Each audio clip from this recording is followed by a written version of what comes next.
Hey everybody, it's Mike Coppage again, and I went shopping at Walmart earlier and still hadn't shaved, so bear with me on that.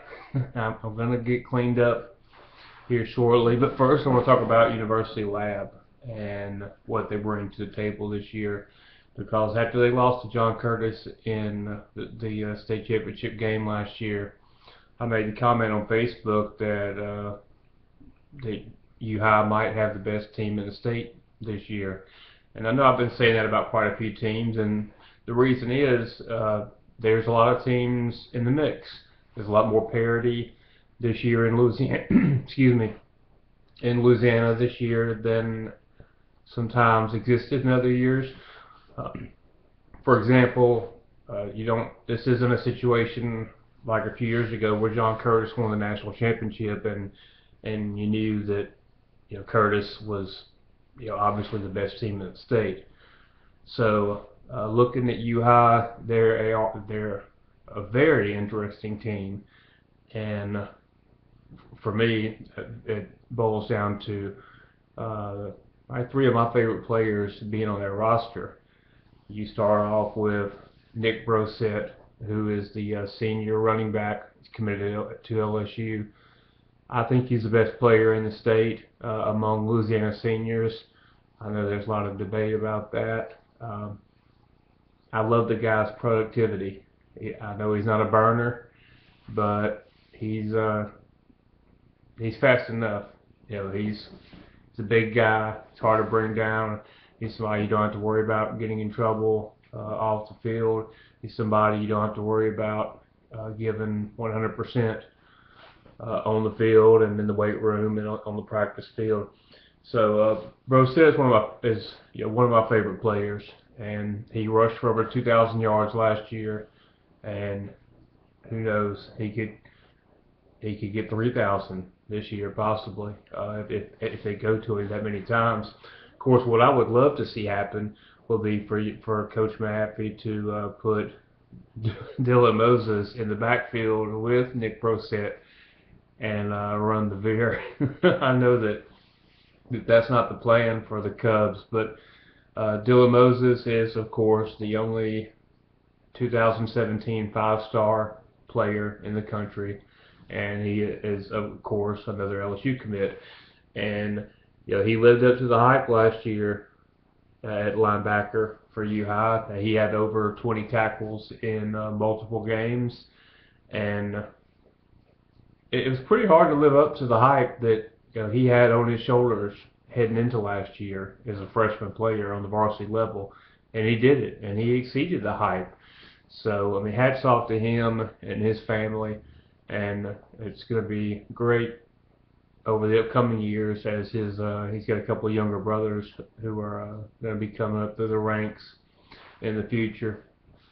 So you have those two guys, two of the best, in my opinion, the best 2015 player in Louisiana in Brossette, the best 2017 player in the nation in Dylan Moses.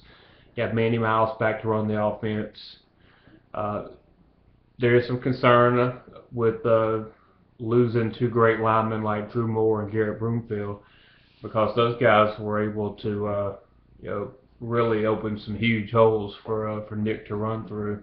So that's something to watch for this time around.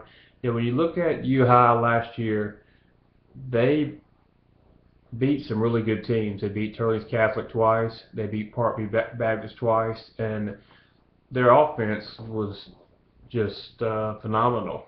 And they beat West Feliciana and four-star LSU wide receiver commit Jazz Ferguson 34-0. And West Feliciana went 8-4. Parkview Baptist, two of their three losses were to U-High.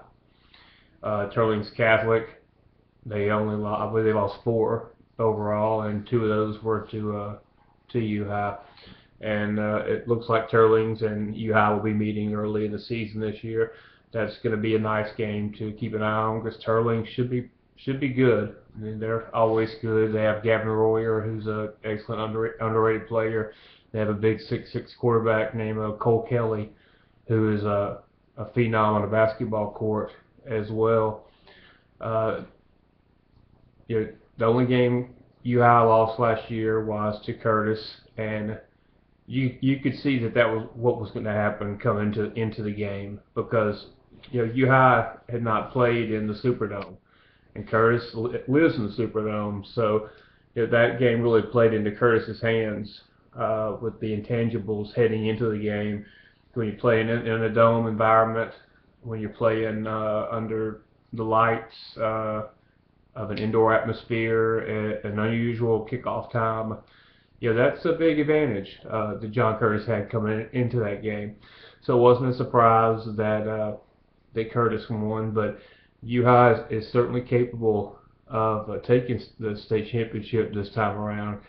And before I sign off, when you did talk about the fact that UI has two of the best 2016 DBs in the nation, in Trey Jackson, who is the Florida commit. His father was a big-time player with the Gators. He's very vocal on message boards, and I read a lot of interesting comments from him on message boards like TigerDroppings.com.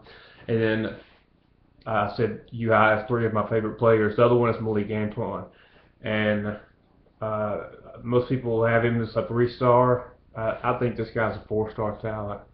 He has 4 offers, to the best of my knowledge, and I don't know why his recruitment has gotten off to a slow start, but Malik Antoine is the real deal, and look for him to have a big, huge breakout year this season.